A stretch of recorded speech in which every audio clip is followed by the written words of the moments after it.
Salut, je m'appelle Nathan et j'ai 15 ans. Je veux te raconter à quel point c'est bizarre de grandir. Tu le sais déjà sûrement, quand tu grandis, tu commences à voir les choses différemment. La plupart du temps, c'est cool. Tu deviens plus intelligent, tu comprends plus de choses. Mais parfois, ça peut être douloureux, surtout à propos de ceux que tu aimes. Et quand tu dois faire un choix, et que peu importe le choix que tu feras, tu trahiras forcément quelqu'un. Tu t'en doutes peut-être, je parle de mes parents et de leur divorce. Il y a 5 ans, ma mère est partie et m'a laissé avec mon père. J'avais à peine 10 ans, j'ai pleuré et je l'ai supplié de m'emmener avec elle, et elle pleurait aussi. Mais elle n'arrêtait pas de répéter qu'elle ne pouvait pas. Mon père ne disait rien, il me serrait la main et je pensais que je ne détesterais jamais personne plus que mon père à ce moment-là. Après tout, ma mère partait à cause de lui. Il ne l'avait jamais comprise, il la méprisait et l'empêchait d'être heureuse. Je ne l'ai pas inventé, elle me l'avait dit plusieurs fois et maintenant elle partait pour se retrouver. Je voyais son besoin de partir pour se retrouver comme une quête, un voyage dangereux, mais je la suppliais de m'emmener avec elle. Pourtant, elle est partie en me laissant. Elle me manquait beaucoup. On passait toujours de bons moments et on faisait plein de choses ensemble. Alors que mon père travaillait du matin au soir, ce dont on ne parlait jamais, car d'après ma mère, son travail était super ennuyeux. Ma mère avait toujours plein d'idées d'activités. On jouait à cache-cache dans le parking souterrain d'un supermarché, ou on allait dans un quartier inconnu, et on y chantait des chansons tristes. En mettant une petite boîte en carton à côté de nous, on écrivait « pour manger ». Après ça, on rigolait beaucoup, et on comptait les pièces. Elle avait des milliers d'idées. Tout était amusant avec ma mère, mais ça n'a pas du tout plu à mon père. Quand il a découvert ce qu'on faisait, il s'est immédiatement fermé. Et quand je suis allé me coucher, j'ai entendu mes parents se disputer. Je m'en rappelle, maintenant que ma mère est partie se retrouver.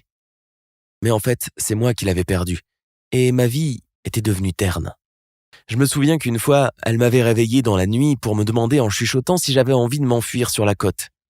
Le vent sent bon les embruns ce soir, Nathan, je pense que c'est une bonne idée. On vivait à plus de 1000 kilomètres de la côte, on était en plein automne, mais j'avais 7 ans, alors forcément j'étais super excité. Pendant que je m'habillais, ma mère m'avait expliqué les détails de son plan. On irait là-bas en faisant du stop. Ça allait être incroyable parce qu'on rencontrerait beaucoup de monde et on verrait de nouveaux paysages. On a fait mon sac à dos en silence, pour que ton père ne se réveille pas. On lui fera deviner demain où on est allé. Et on était prêt à partir. Mais mon père était réveillé. Et quand je lui ai parlé, tout heureux, de notre plan de fugue, et que je lui ai même proposé de s'enfuir vers la côte ensemble, il est devenu furieux. Il a dit que ma mère était une idiote sans cervelle et qu'il était bête d'avoir eu un enfant avec elle. C'était la première fois qu'il lui criait dessus, du moins avec moi à côté. J'avais super peur, alors j'ai couru me cacher sous mon lit. Et maintenant, je vis avec cet homme. Maman m'a dit plusieurs fois qu'il était ennuyeux, sans aucune imagination. Et c'est vrai que la vie avec lui n'avait aucun goût. En plus, j'avais peur de lui. On ne parlait pas beaucoup. En général, on mangeait nos repas en silence quand il revenait du travail. À un moment, j'en ai eu tellement marre de ne pas parler que je lui ai demandé « Comment s'est passée ta journée ?» Il m'a regardé l'air surpris. Après quelques secondes, il m'a répondu « Tu veux vraiment savoir ?» Je ne comprenais pas l'expression de son visage. Il avait l'air de me menacer. Alors j'ai répondu « Non, pas vraiment. » Et j'ai baissé les yeux. Au bout d'1 an, ma mère a commencé à m'envoyer des cartes postales. C'était rare, une tous les mois, et elle n'y écrivait aucun mot, pas de bonjour ou de bisous, juste une carte postale vide avec une adresse. Mais j'étais quand même heureux. Mon père me les donnait sans dire un mot et je courais dans ma chambre pour mieux les regarder. Les adresses de l'expéditeur étaient étranges, mystérieuses. Elles stimulaient mon imagination et me faisaient chercher des mots étrangers sur Internet. Ma mère m'en envoyait d'un monastère tibétain, d'un centre de retraite à Bali, d'un ashram à Goa. À plusieurs reprises, j'ai répondu à ces adresses pour expliquer qu'elles me manquaient et que j'étais mal sans elles. Je la suppliais de ne pas me laisser plus longtemps avec cet horrible individu qui ne s'occupait que de son travail. Mais je n'avais jamais de réponse. Et d'un coup, les cartes ont cessé d'arriver. En grandissant, ma haine envers mon père augmentait aussi. Je suis devenu un ado et j'ai arrêté d'avoir peur de lui. J'ai même commencé à me disputer avec lui en l'accusant d'avoir rendu ma mère si désespérée, de l'avoir étouffée et d'avoir causé son départ. Mon père ne répondait jamais, alors j'ai essayé de fuguer. La première fois, j'ai pris peur et je suis rentré à la maison avant même que mon père ne rentre du travail. Mais la fois suivante, j'ai fait du stop sur la voie rapide et un conducteur de camion s'est arrêté. Je lui ai dit que je voulais aller à Ama Ashram, à Kerala, pour voir ma mère. Il m'a demandé où cet endroit se trouvait et quand je lui ai dit que c'était en Inde, il m'a répondu « Oh, je vois ». Je croyais qu'il allait m'aider à aller en Inde, mais il m'a amené au commissariat le plus proche et m'a remis aux mains des policiers. J'étais tellement gêné que je n'osais regarder personne. Et j'étais super énervé et super effrayé. Quand mon père est venu me chercher, je croyais qu'il allait crier comme il l'avait fait avec ma mère et j'étais prêt à riposter. Mais il m'a juste ramené à la maison sans dire un mot. Et d'un coup, sans quitter la route des yeux, il m'a demandé « Tu voulais la rejoindre ?»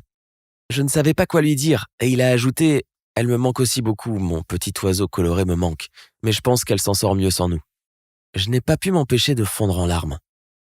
Et en fait, toute ma haine envers mon père est partie avec ces larmes. Pour toujours. Le temps passé, j'avais déjà 13 ans et le film Doctor Strange est sorti au ciné. Et ce qui se passe dans ce film a chamboulé mon esprit. Et surtout la manière dont j'imaginais la vie de ma mère entourée de tous ces moines et autres gourous. Ça va, j'étais assez grand pour ne pas imaginer qu'elle soit devenue une sorcière, mais tout ce qui était lié à sa vie me paraissait irréel. Visiblement, je commençais à m'habituer à cette vie ordinaire et ennuyeuse que ma mère détestait tant. J'aimais beaucoup les maths, je progressais au baseball et je prenais des cours de guitare. Mais je ne savais pas quel métier faire plus tard, et j'en parlais beaucoup à mon père. Il m'a dit que, quand il avait mon âge, il n'arrivait pas non plus à savoir ce qu'il voulait être. Rockstar ou comptable. Finalement, il est devenu ingénieur dans l'électrique.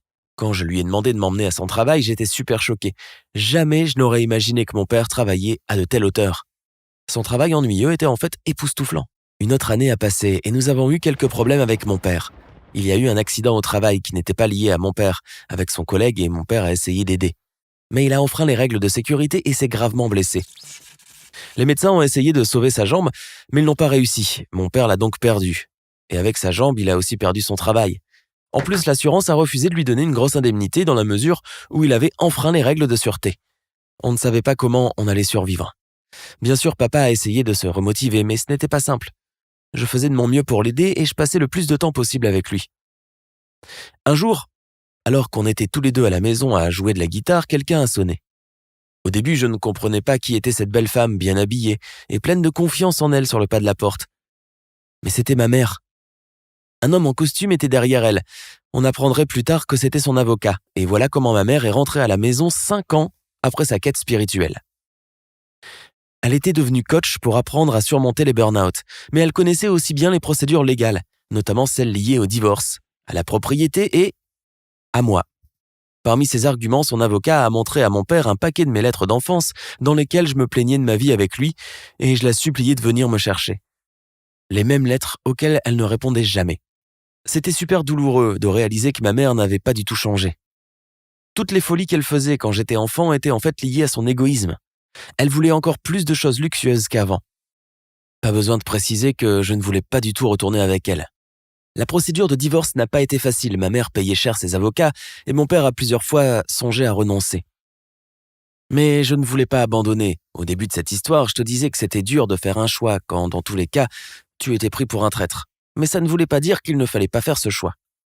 Quand j'étais petit, j'étais injuste et méchant envers mon père à cause de l'influence de ma mère et maintenant, elle dit que je lui ai brisé le cœur parce que j'ai choisi de rester avec mon père. Mais tu sais quoi ? Je pense que ma mère trouvera tout son réconfort dans ces fameux ashrams. Est-ce que tu as déjà vu des personnes dont tu étais proche différemment après une longue séparation ? Raconte-moi dans les commentaires et n'oublie pas de regarder les autres vidéos de cette chaîne.